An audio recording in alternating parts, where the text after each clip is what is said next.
Hampir 6 pekan, namun kasus pembunuhan Brigadir Yosua masih jadi perbincangan. Polisi sudah menetapkan sejumlah tersangka dan menahan mereka. 80 lebih polisi diperiksa, puluhan diantaranya dicopot dari jabatannya. Kasus pembunuhan yang melibatkan Verdi Sambo membuka mata semua orang bahwa kepolisian tak imun dari penyelewengan dan tindak kejahatan. Reformasi Polri yang sempat digaungkan ternyata masih jauh dari harapan. Akankah Polri menjadikan kasus Sambo ini untuk evaluasi dan membenahi institusi? Atau hanya sekedar basa-basi? Inilah Satu Meja The Forum, kasus Sambo, polisi mau kemana?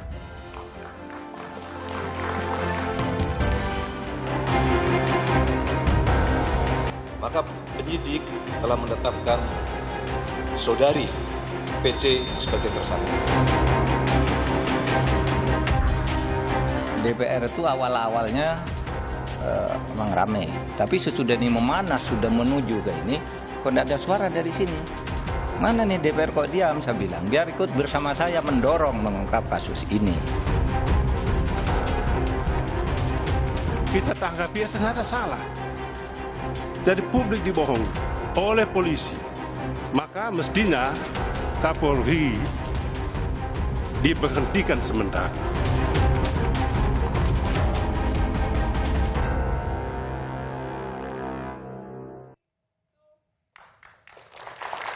Publik masih menantikan kapan Verdi Sambo akan diberhentikan sebagai anggota Polri dan kapan dia akan diadili. Namun publik juga masih bertanya-tanya, apa yang akan dilakukan Polri dan elit politik terhadap Polri?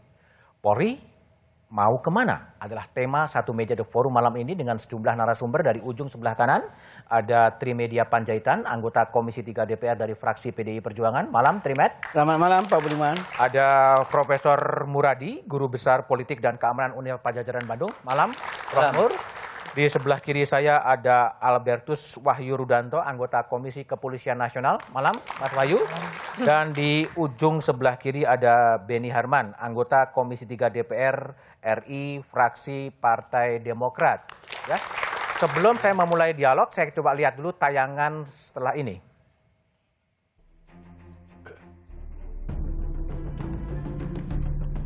Sejumlah fakta baru terungkap dalam penyelidikan kasus Brigadir Yosua. Mulai dari CCTV yang sebelumnya hilang hingga berhasil ditemukan, hasil otopsi ulang pun menyatakan bahwa tidak ada tanda-tanda penyiksaan selain kekerasan senjata api. Tidak ada kekerasan di tempat lainnya. Saya bisa pastikan di sini dengan penelitian kami tidak ada kekerasan selain kekerasan senjata api. Rabu siang, Komisi 3 DPR akhirnya memanggil Kapolri. Meski mengapresiasi langkah Kapolri, DPR menekankan perlunya menyelesaikan kasus secara tuntas dan menjadikan kasus ini sebagai momen untuk bersih-bersih. Sebelumnya, Senin 22 Agustus 2022, Komisi 3 juga memanggil Kompolnas, Komnas HAM, dan LPSK. Perdebatan seputar kasus penembakan Brigadir Yosua tak terelakkan. Oh terserah, Bapak kan yang buat Kompolnas ada ini. Iya, yang saya Silakan tanya. DPR yang buat. Ya, Kalau mau menurut saya, dibubarkan, kalau bubarkan kapasitasnya cuma jadi juru bicara, Iya. seperti itu ya tidak perlu ada Kompolnas. Ya silakan Pak. Nanti disimpulkan aja habis rapat ini. Oh iya, Kompolnas nanti kita bubar, simpulkan. terserah aja. Keterlibatan dan pemeriksaan sejumlah personel Korps Bayangkara yang diduga terlibat kasus pembunuhan Yosua menunjukkan adanya persoalan terkait kultur loyalitas yang berdampak buruk. Mampukah Polri melakukan pembenahan secara menyeluruh untuk mewujudkan polisi yang lebih presisi? Oke, saya akan bertanya kepada anggota Komisi 3 DPR, Beni Harman dari fraksi Partai Demokrat. Bung Beni, banyak orang melihat raker hari ini anti klimaks dibandingkan dengan pertemuan dengan Kompolnas, Komnas HAM, dan LPSK. Ya, saya rasa betul sekali ya. Ya, betul sekali.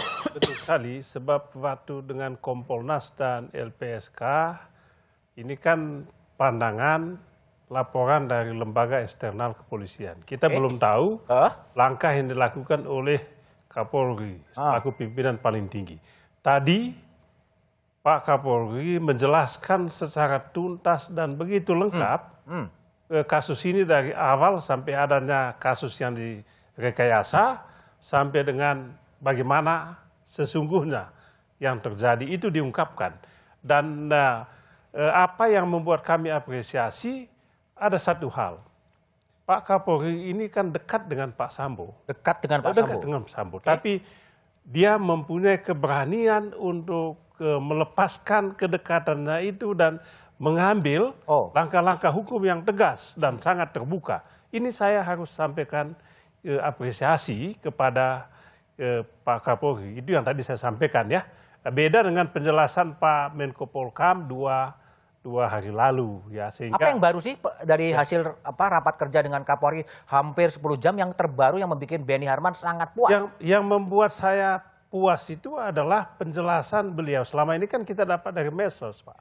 Dari Kompolnas, kemudian LPSK juga dari sisi mereka. Kita tidak tahu seperti apa sebetulnya penanganan yang dilakukan oleh polisi. Ya, tadi dijelaskan 2 tahap itu. Tahap pertama ada laporan Pak Sambo tentang peristiwa di Duren Sawit itu, Duren 3 itu, lalu kemudian ada rekayasa kasus, kemudian setelah dilakukan pemeriksaan ternyata banyak kejanggalan di situ. Lalu kemudian ditemukanlah kasus yang sebenarnya. Nah, lalu saya juga sampaikan yang membuat kasus ini Pak Kapolri punya keberanian ini sebetulnya adalah peran Presiden. Peran Presiden? Presiden lah suka atau tidak suka. Gak ada peran media? Peranan Presiden, peran media massa, peran netizen juga. DPR enggak ya? Tapi terutama saya harus katakan itu peran Presiden. Ya, yang meminta, menginstruksikan Kapolri supaya kasus ini dibuka seterang-terangnya. Dan ini dilakukan. Saya rasa tanpa itu kasus ini jadi kasus gelap. Kasus gelap. Tapi gini, yang menarik pernyataan dari Benny ketika berhadapan dengan Kompolnas adalah meminta Kapolri dinonaktifkan sementara. Ya persis, sebab Kepala Pak Menko Polhukam 2 hari lalu itu menjelaskan adanya kerajaan Sambo yang begitu hegemonik di dalam institusi kepolisian ini. Ya, begitu hegemonik, begitu mendominasi lembaga ini, sehingga kesannya ada begitu lamban dalam penanganan kasus ini. Lalu dijelaskan juga bahwa beliau, Pak Menko Polhukam, lapor kepada Presiden, Presiden kemudian panggil Pak Kapolri, dan hampir 2-3 kali, 3-4 kali kalau saya tidak salah, dipanggil dan didesak untuk menangani kasus ini secara tuntas, secara transparan. Satu soal yang saya tanyakan waktu dengan Pak Menko Polhukam itu, apa sebetulnya yang terjadi sehingga membuat kasus ini lamban ditangani oleh kepolisian? Jadi masuk akal, karena Pak Sambo itu kan dekat dengan Pak Kapolri, dia jenderal juga, kan begitu. Saya takut kedekatan itu mempengaruhi sikap independensi, sikap otonom Pak Kapolri dalam menangani kasus ini. Oleh sebab itu saya menyampaikan kepada Pak Menko Polhukam, mestinya pada saat itu diberhentikan sementara dulu supaya kasus ini tuntas. Tapi sekarang kan ternyata udah berubah. Udah Artinya tuntas. pernyataan Benny dinonaktif sementara udah tidak berlaku. Udah tidak berlaku sebab sudah ditangani oleh beliau saat ini toh. Trimet. Jadi gimana? Jadi awalnya Pak Benny meminta Kapolri dinonaktifkan sementara Anda pada saat yang sama mengatakan enggak gitu loh. Iya, kenapa? Saya ada 2 alasan Pak Budiman. Pertama, secara psikologis, sosiologis, tidak ada yang keliru yang dilakukan Kapolri. Ya. Dia masih on the track ya, dari mulai sejak awal peristiwa. Bahwa ada terkesan lamban, iya. Ya. Dan itu juga tadi dia akui pada saat sesi terakhir setelah break untuk yang kedua kali, pukul 19, bahwa Pak Sambo itu melaporkan kepada Kapolri hari Jumat, tapi Kapolri menyampaikan kalau seandainya yang kamu ceritain nggak benar, saya proses ya. Nah, itulah yang kemudian dia cari, ternyata dari hasil laporan proses penyelidikan banyak yang tidak benar. Makanya dia ungkap. Kedua, saya melihat di dalam Undang-Undang Nomor 2 2002 tidak ada istilah nonaktif. yang ada diberhentikan, dicopot oleh presiden. Karena itu saya pikir tidak ada alasan. Dan kita juga melihat, saya jujur aja Pak Budiman, begitu istri Pak Sambo ditersangkakan, saya juga surprise itu. Saya tidak menduga istrinya akan ditersangkakan. Kemudian saya berpikir, alangkah hebatnya keluarga ini bersama-sama melakukan pembunuhan berencana. Itu yang saya agak surprise. Nah, kalau sudah seperti itu, ya tinggal kita kawal, kita berikan penguatan kepada Kapolri, percepat ini. Sembari tadi juga saya ingatkan, di sesi terakhir jawaban Kapolri, dia menyampaikan bahwa terkait yang kode etik juga akan diproses secara paralel. Kita coba dengar ya, persisnya apa sih yang dikatakan oleh Kapolri Jenderal Listio Sigit Prabowo soal status Sambo dan kode etik yang akan dilangsungkan pada Kamis besok? Terhadap saudara FS sendiri nanti hari Kamis akan dilaksanakan sidang Komisi Kode Etik.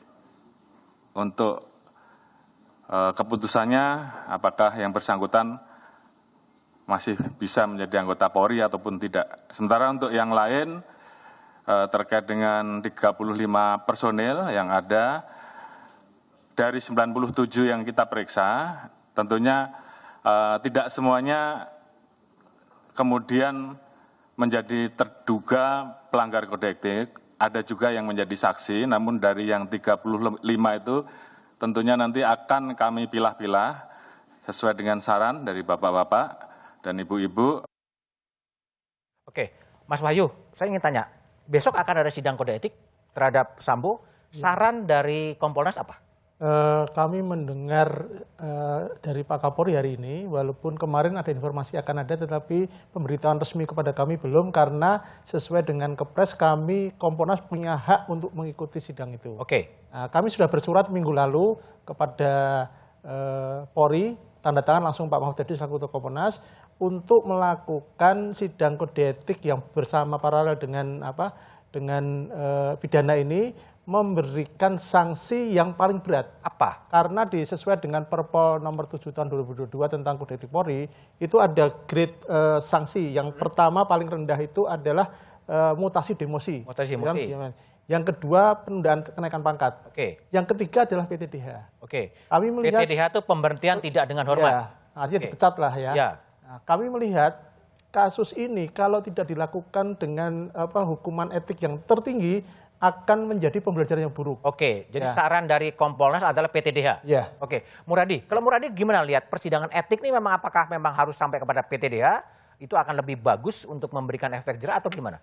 Ya, kalau dalam konteks yang kita 6 minggu terakhir ya, saya kira tidak ada pilihan lain untuk PTDH ya. PTDH itu dipecat? Dipecat. Gimana kalau Pak Sambo memilih mundur? Kalau mundur sebenarnya juga bisa, hanya memang dia tidak menyelesaikan masalah, Mas. Karena poin pentingnya adalah dia melakukan tindakan itu ketika dia menjadi bagian dari anggota polisi. Jadi akhirnya apa? Sebagai kesatria katakanlah perwira, maka dia harus mengikuti dulu prosesnya. Artinya memang sidang etik dulu, baru kemudian masuk pidana. Nah, pidana kan sudah ranah umum ya. Nah, ini kan ranahnya internal Polri. Itu yang saya kira perlu jadi catatan penting. Dan bukan cuma Pak FS, ada beberapa yang kemudian juga saya kira akan berlapis ya. Artinya apakah kalaupun misalnya katakanlah dari 6 orang itu 3 perwira terlibat aktif ya, maka saya kira PTDH menjadi pilihan yang PTDH. Tapi gimana nasib 97 orang atau 90 orang yang juga tersangkut terbawa namanya dalam kasus Sambo? Tapi jawabannya setelah jeda berikut ini.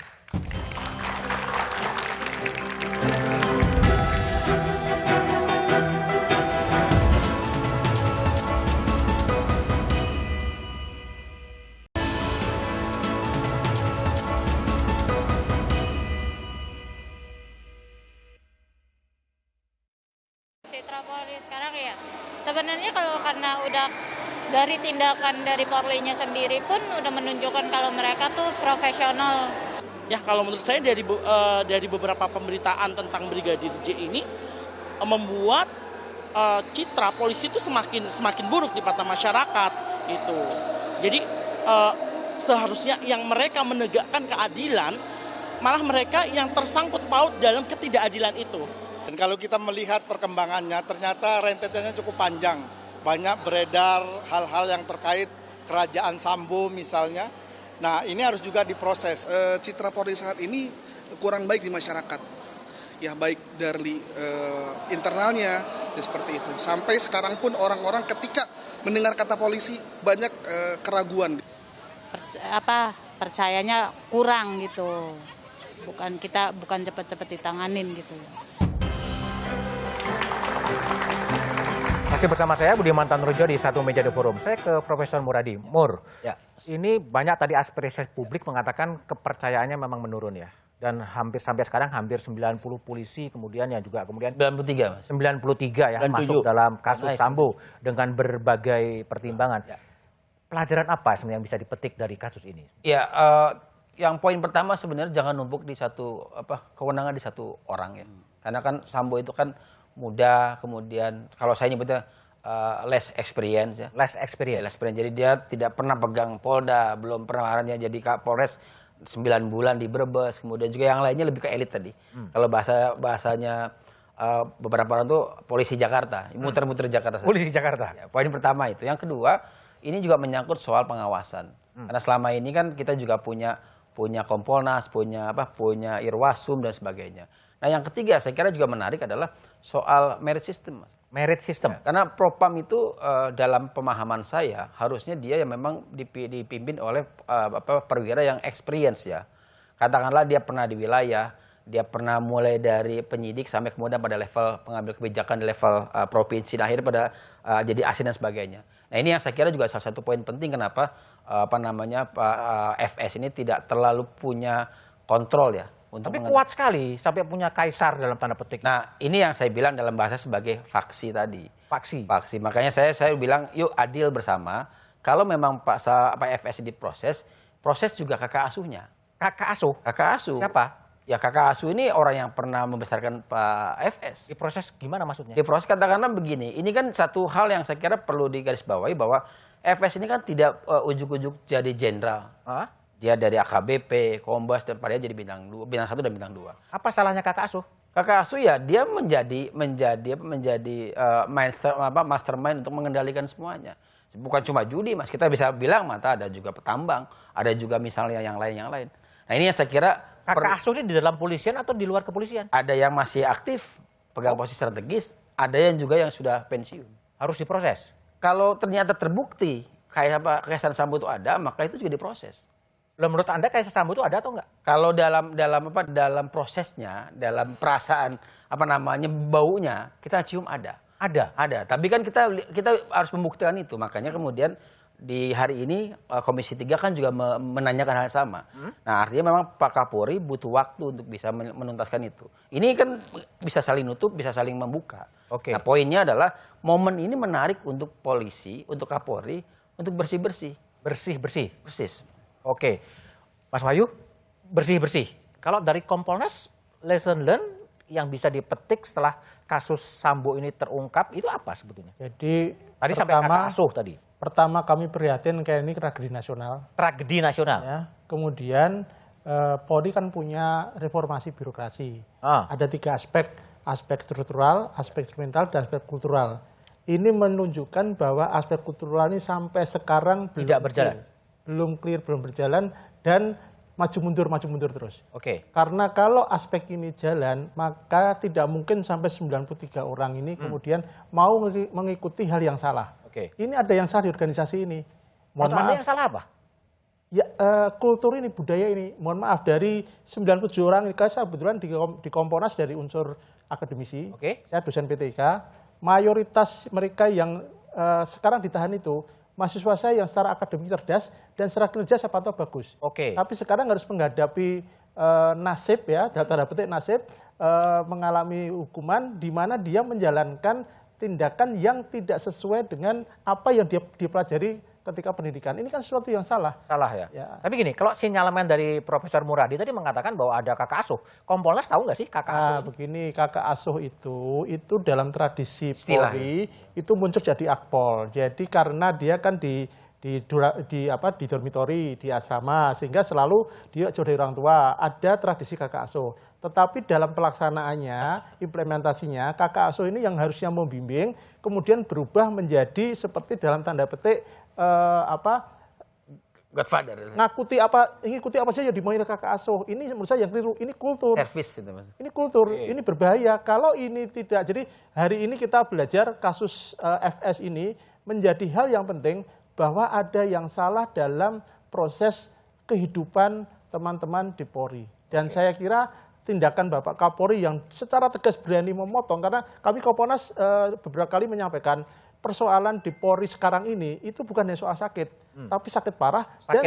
Dan satu-satunya obat harus diamputasi. Diamputasi. Ya, kalau nggak diamputasi, ini akan benalu ini akan semakin rembet. Jadi saya kira ini pelajaran sangat berharga, dan tindakan tadi sampaikan oleh Pak Beni, ketegasan Kapolri ini harus kita support karena beliau harus kita beri dukungan bahwa apa yang dilakukan itu benar dan harus dilakukan. Oke, Beni. Jadi tadi Muradi mengatakan ada kakak asuh, ada bapak asuh, dan itu juga harus kemudian sama-sama kemudian dibersihkan. Kalau Komisi 3 DPR, khususnya fraksi Partai Demokrat, tahu juga bahwa ada kakak asuh, bapak asuh itu? Ya, kalau kakak asuh itu kan biasanya punya titipan-titipan gitulah ya. Titipan? Nah, titipan-titipan, misalnya jenderal ini menetap menitip ini untuk posisi-posisi ini. Tapi sebetulnya ini tidak penting, ya, bukan isu. Bukan isu sepanjang reformasi di dalam tubuh kepolisian ini jalan. Apakah itu strukturalnya, apakah itu kulturalnya, apakah itu instrumentalnya. Nah, kalau saya melihat kasus ini adalah salah satu potret gagalnya agenda reformasi kita di dalam tubuh kepolisian. Gagal. Ini tidak jalan, ya. Apanya yang tidak jalan? Misalnya di dalam lembaga kepolisian ini ada peraturan kepolisian yang intinya berkaitan dengan loyalitas tunggal, bawahan ke atasan. Apapun omongan atasan itu harus diikuti. Sehingga tidak memberi ruang bagi bawahan untuk mempersoalkan, mempertanyakan itu. Menurut saya itu jadi satu masalah. Ya, sehingga tidak ada open management gitu tadi. Ya, itu satu soal.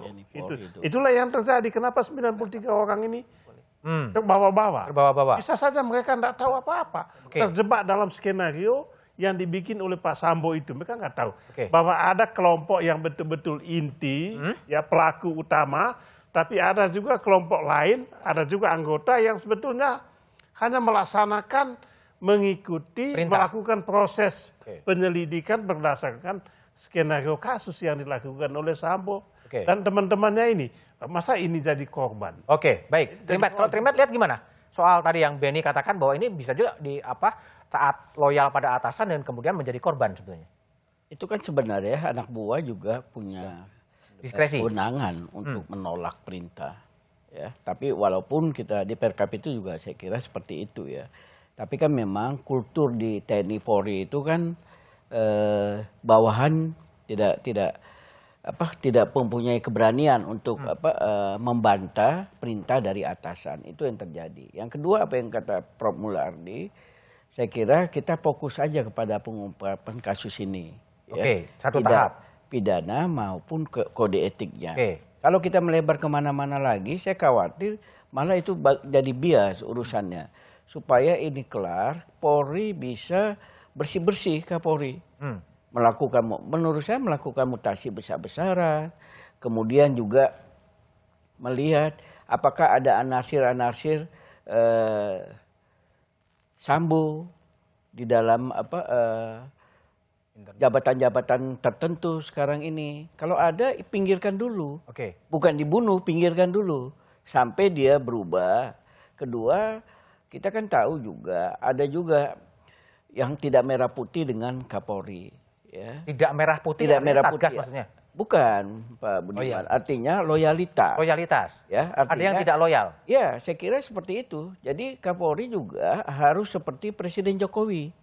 Tidak ada visi misi para menteri yang ada visi misi presiden. Kapolri juga seperti itu. Tidak ada visi misi pejabat utama, Kapolda, Kapolres yang ada visi misi Kapolri. Visi misi Kapolri itu apa? Presisi. Nah, itu yang harus ditegaskan oleh Kapolri. Apa yang dilakukan oleh Kapolri kemarin itu melakukan pertemuan ya secara fisik dan juga virtual, penegasan kepada seluruh Kapolda dan Kasatwil itu sudah bagus, tinggal pengawalannya yang perlu. Karena itu dalam posisi yang kunci, Kapolri benar-benar dalam posisi hari ini harus menempatkan orang-orang yang kredibel, ya, kredibel, dan dia tahu persis track record orang ini. Jangan hanya karena kedekatan emosional. Karena kalau kita lihat Pak Sambo ini, kalau saya mengamati beliau, betul kata Prof. Muradi tadi, ya dia salah satu polisi yang muter-muternya di Jakarta aja tugasnya. Kalau kata orang, polisi Jakarta. Polisi Jakarta. Ya. Nah, yang kedua, ya harus ditegaskan oleh Kapolri bahwa dia bisa menjadi pemimpin yang tegas. Ya. Nah, untuk itulah kita dukung kepemimpinan Kapolri ini. Oke. Jadi apakah perlu kemudian diskusikan melebar nih, apakah struktur kepolisian tetap seperti yang ada sekarang dengan Kapolri sebagai atasan, ataukah kemudian banyak wacana yang mengarah kepada berada di kementerian atau seperti apa? Tapi jawabannya setelah jeda berikut ini.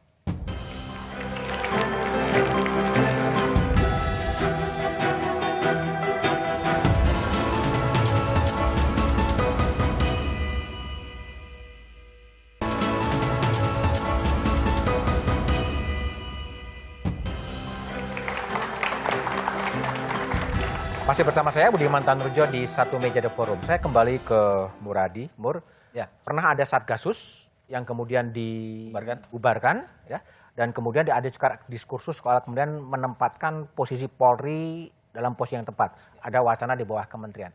Kalau Satgasus gimana penjelasan Anda? Satgas itu kan dia bisa bubar bentuk hari ini, besok bubar. Oke. Jadi sebenarnya tidak substansi.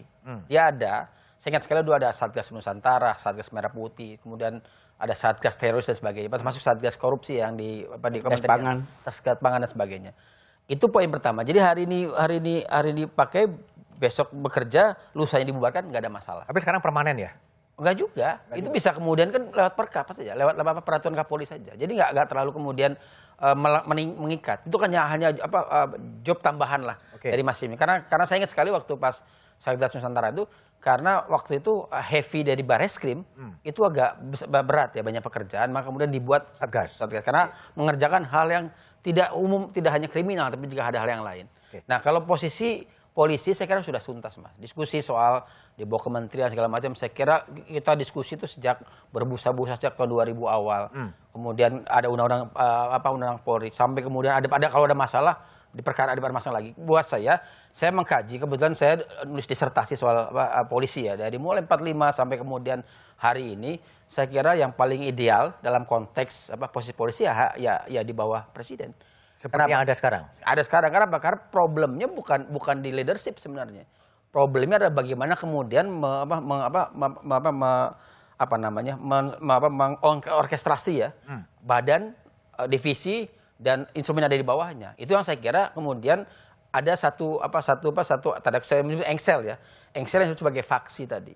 Nah, faksi ini yang kemudian dominan. Kalau dalam bahasa saya, sebenarnya dari tahun 45 sampai 46 sampai hari ini faksi ada. Dulu ada faksi Jepang dengan Belanda, faksi pro Bung Karno dengan anti Bung Karno, banyak lah seperti itu. Sampai kemudian faksi-faksi yang update hari ini. Nah, poin penting dari ini adalah faksi itu harus dijadikan dorongan untuk memperkuat suksesnya program Kapolri dengan presisi tadi seperti. Jadi kalau itu jalan, orkestrasi bisa jalan seperti itu. Oke. Beni, kalau Beni lihat dari fraksi Partai Demokrat, posisi kepolisian yang dalam posisi di bawah presiden langsung sesuatu yang sudah tepat dalam posisi, atau ada wacana-wacana yang lain yang berbeda? Isu ini sudah kami diskusikan sejak 2004. Oke. Apakah di bawah kementerian, di bawah presiden, ya, atau di bawah apa kementerian khusus gitu ya, kementerian kepolisian. kami pernah melakukan kajian itu dan hasilnya untuk konteks kita saat ini ya tetap di bawah presiden. Tetap seperti yang ada sekarang. Tetap seperti yang sekarang. Tapi dengan syarat itu yang selalu kita ngomong, harus benar-benar institusi polisi ini menjadi lembaga yang independen. Jangan terbawa-bawa politik. Jangan menjadi tim sukses. Yang jadi masalah kan misalnya Satgas-Satgas ini. Satgas? Ya Satgas ini kan ada hubungannya dengan politik. Ada hubungannya gimana maksudnya? Satgas Merah Putih lah, Satgas Nusantara lah, kan begitu. Apa akibatnya? Ya akibatnya ya mereka ini bisa saja dipromosikan karena dianggap sukses memimpin Satgas-Satgas itu. Nah ini kan macam-macam soal hal-hal semacam ini. Jadi sudah tepat, tapi kita benar-benar menjaga institusi polisi ini menjadi institusi yang independen, otonom, tidak boleh mihak-mihak politik, tegak lurus. Tegak lurus. Tegak lurus saja dia pada hukum dan keadilan. Nah itulah yang kita khawatirkan kayak kemarin ini kan, misalnya kasus ini karena presiden tekan terus 4 kali, positif tapi bisa juga negatifnya. Ya positif ya untung bagus toh. Tapi kan kalau ke depannya terus-menerus begini kan tidak bagus. Masa tunggu presiden perintah lagi baru jalan, ya kan? Nah itu satu. Yang kedua adalah suka atau tidak suka memang kan ada faksi tadi disampaikan itu. Ketika Pak Listio ini naik, ini kan ada faksi-faksi di dalam itu. Salah satu faksi itu faksinya Sambo. Sambo ini adalah carry over dari yang sebelumnya kakak asuh tadi. Ya Kapolri sebelumnya kan gitu. Itulah kakak asuhnya ini. Kakak asuh ini jaga terus sampai saat ini kan. Padahal udah nggak Kapolri. Nah, padahal nggak Kapolri lagi. Tapi kan ya itulah akibat itu tadi ikut-ikutan sampai politik itu. Politik. Ada Trimet, memang ada dimensi politik, tidak independen dan itu. Kalau Satgasus itu saya kira tidak ya. Tidak apa? Tidak ada kaitan dengan politik. Kalau Satgasus sementara ya. Ya Satgas itu seperti yang disampaikan oleh Prof. Muradi tadi, itu kan sementara ad hoc. Ya. Saya sepanjang pengetahuan saya, misalnya Satgas Merah Putih itu dibentuk setelah peristiwa 212. Bagaimana juga mendekati tokoh-tokoh agama. Karena itu kan tidak mungkin dilakukan oleh Barreskrim. Tapi dalam perkembangannya diperlebar tugas itu. Sehingga mereka bukan politik. Kalau kita lihat seperti itu, adanya faksi, kemudian Kapolri juga menganggap bahwa ada yang direct ke dia. Jadi tidak melalui Kabar Eskrim, tidak melalui direktur, langsung direct ke dia. Bypass. Ya, langsung bypass. Kan banyak kita dengar itu langsung seperti itu. Dan itu kepentingannya, kepentingan individu, kepentingan oknum-oknum petinggi kepolisian, nggak ada kaitannya dengan politik. Tapi faksi internal memang ada ya Trimet ya? Ya pastilah, kan pastilah Pak Budiman. Apalagi resikonya adalah kalau Kapolrinya relatif usianya muda, ya. Itu kan juga dialami oleh Pak Tito tempo hari. Pada saat beliau jadi Kapolri, paling tidak dalam penglihatan saya setelah 1 tahun dia baru firm, ya Pak Tito. Karena dia relatif muda, tapi kan Pak Tito ini kemudian bisa keliling, bisa kemudian menggrip.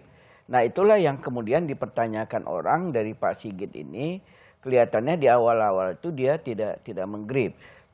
Kemudian kedua, kalau presiden sepanjang catatan saya sih 6 kali Pak Beni. 6 kali? 6 kali ya? Bicara ya, bukan 4 kali. 4 kali, 6 kali. Bagi saya, penglihatan saya itu penguatan kepada Kapolri. Penguatan ya? Penguatan kepada Kapolri. Walaupun jarang-jarang presiden tidak menyampaikan spesifik. Saya minta saudara Kapolri.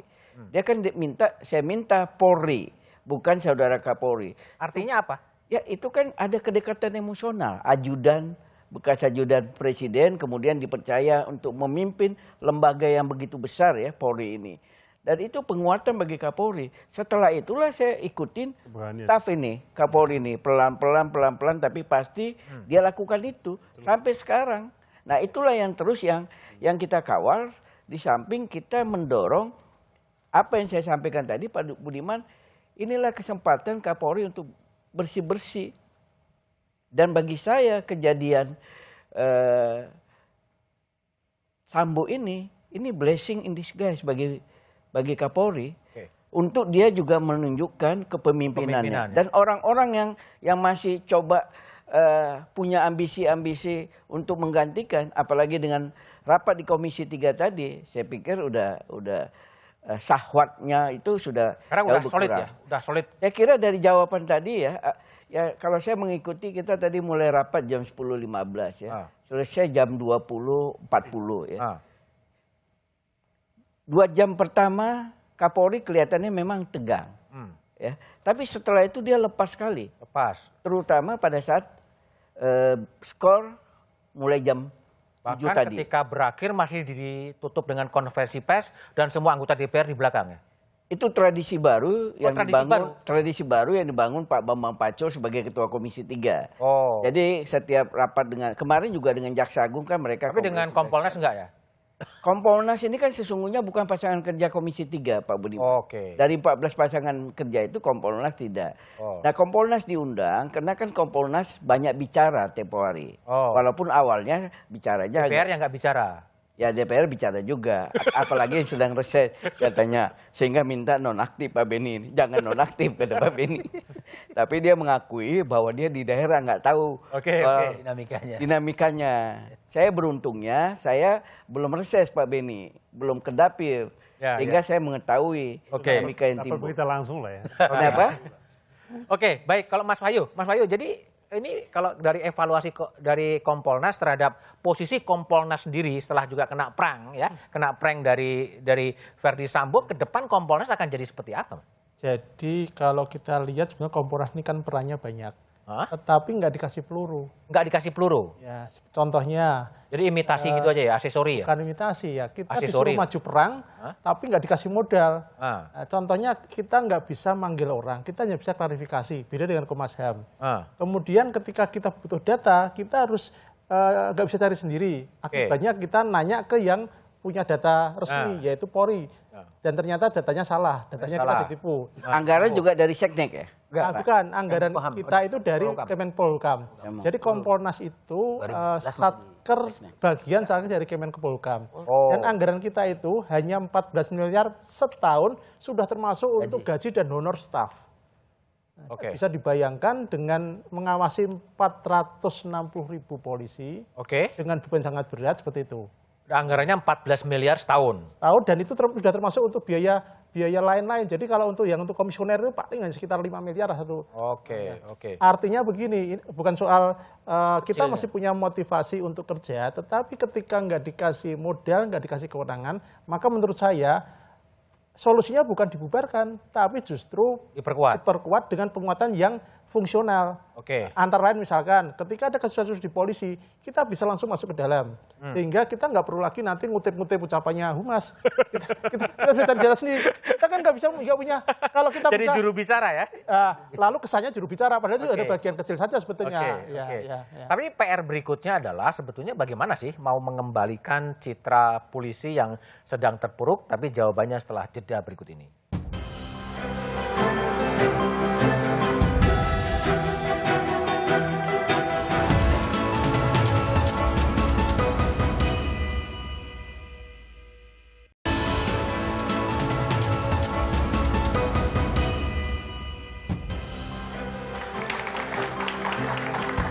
Masih bersama saya Budiman Tanurjo di satu meja The Forum Trimedia Panjaitan. Jadi apa yang akan Anda sarankan agar kepercayaan publik kepada kepolisian ini yang sekarang berada di titik nadir bisa segera bangkit dan kemudian betul-betul menjadi lembaga yang bisa dipercaya? Kapolri melaksanakan pasal 30 ayat 4 Undang-Undang Dasar 1945 yang menyatakan kepolisian negara Republik Indonesia sebagai alat negara yang menjaga keamanan dan ketertiban masyarakat, bertugas melindungi, mengayomi, melayani masyarakat serta menegakkan hukum. Nah, kalau kita itu juga diimplementasikan di dalam Undang-Undang Nomor 2 Tahun 2002 soal Polri. Ya. Nah, untuk melakukan itu ya harus ada reformasi yang dilakukan oleh Kapolri. Persisnya reformasi kan kalau Kalau perintahnya adalah reformasi instrumental, struktural, dan kultural. 1, 2 ini kan sudah jalan Pak Budiman. Yang sulit kultural. Nah, kemudian yang langka itu kan bisa saja itu terlalu terlalu normatif atau terlalu sulit dicerna. Yang paling penting bagi Kapolri selain sudah bersih-bersih, mutasi besar-besaran, dia menunjukkan leadership beliau sebagai Kapolri bahwa didukung oleh Presiden, didukung oleh masyarakat, dia melakukan pembenahan di internal. Misalnya sebagaimana saya sampaikan di raker tadi, Perpol nomor 7 itu dievaluasi kewenangan Propam yang begitu luar biasa. Ya, dia menyelidik, menyidik, menuntut. Hanya cuma memutus dia, tapi bersama-sama juga di sana. Nah, yang kedua kalau kita lihat adalah soal Karwasidik. Ya, Kepala Biro Pengawasan Penyidikan. Penyidikan. Itu kalau saya menyarankan bukan di bawah Bariskrim. Dia itu di bawah Irwasum. Karena kalau di bawah Bariskrim, ya Kabariskim bisa merintah, begini, dia bilang. Harusnya di bawah Irwasum. Nah, yang ketiga, etalase Polri ini kan soal lantas dan serse. Pak Budiman. Nah, Kabariskim harus juga mereformasi di institusi reskrim ini. Nah, itulah yang harus diplototi oleh Kapolri. Orang-orang yang menjadi direktur di daerah jangan sembarangan dikasih. Pemilihan orang ya. Muradi, kalau Muradi apa yang harus bisa dikerjakan oleh kepolisian untuk pulih kepercayaannya? Yang pertama untuk Kapolri ya, fokus pada presisi. Kalau kita baca presisi itu kan ideal sekali ya. Polisi 4.0 dan sebagainya. Itu poin pertama. Yang kedua, proses pemilahan orang yang terlibatnya kan harus jalan terus. Paling tidak misalnya akan ada mutasi besar-besaran. Akan ada. Masih akan ada lagi. Saya sih menyarankan harus ada mutasi besar-besaran. Kenapa? Supaya ada penyegaran, ada refreshment di situ. Nah, artinya memang mutasi besar-besaran itu juga ada dua hal. Yang pertama berkaitan soal tadi loyalitas ke Kapolri ya, ke lembaga dan ke Kapolri. Yang kedua adalah ini bicara soal profesionalisme tadi. Nah, yang ketiga saya kira ini juga menyangkut soal pengawasan. Saya memang berharap sebenarnya Propam Irwasum itu menjadi instrumen yang luar biasa sebelum eksternal itu bisa kemudian melakukan pengawasan yang sama. Komisi 3, komponen, dan yang terakhir Mas Budiman, saya kira ini menjadi poin penting dari Polri adalah dia adalah pengayom dan penuh masyarakat. Itu yang saya kira penting. Baik, Bang Bayu, apa sarannya? Terima kasih. Jadi belajar dari kasus ini, dari 93 yang 97 udah tadi.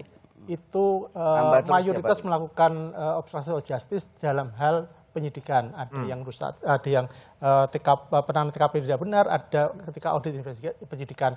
Ini linear dengan data di Komponas. Komponas itu satu hari minimal 15 laporan. Jadi sampai hari ini Agustus ini sudah hampir 6.000 laporan dan 90% itu laporan tentang serse. Artinya memang serse ini bermasalah. Maka saya dalam rangka mengembalikan pelayanan publik ini harus rebound cepat, Pak. Rebound cepat. Kalau nggak rebound cepat, maka yang terjadi akan terpuruk lagi. Ya, sehingga yang selain itu aja penguatan organisasi tadi sudah banyak disebutkan oleh Pak Trimedia. Lalu yang penting ini merit system.